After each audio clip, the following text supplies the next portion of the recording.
Hi, my name is Eniola and I lead the technical support team here at Gricd. So our objective as a business here at Gricd is to find a way to bridge the trust gap that exists in the coaching space.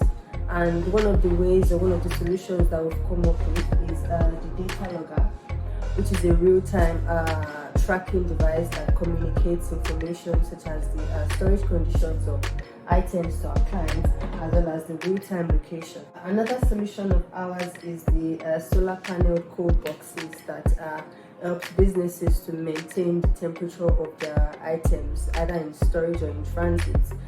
Items such as vaccines, and it communicates information in real time, just like the data logger. And one thing that is key to us as a business is to find a way to bring all of this together in real time, and this is where the software comes to play. Enterprise application is how our clients monitor their temperature-sensitive goods, either in transit or in storage. They simply log into enterprise.gricd.com and begin to monitor. The dashboard page provides businesses with an overview of important information and features, such as the number of devices in their account, number of groups created, total number of users in their account, and critical devices. Also, the real-time location of this particular device is located on the right, as well as the temperature and humidity chart of the device. The devices page provides businesses with the list of all the devices added to their account.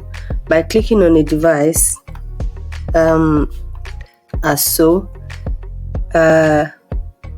they get to see the real-time temperature and humidity readings of their items.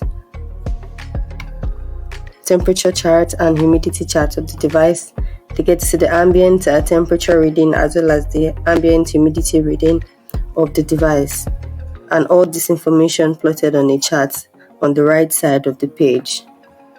The groups feature allows clients to segment devices into groups, which enables them to monitor better in terms of privacy and in terms of accountability.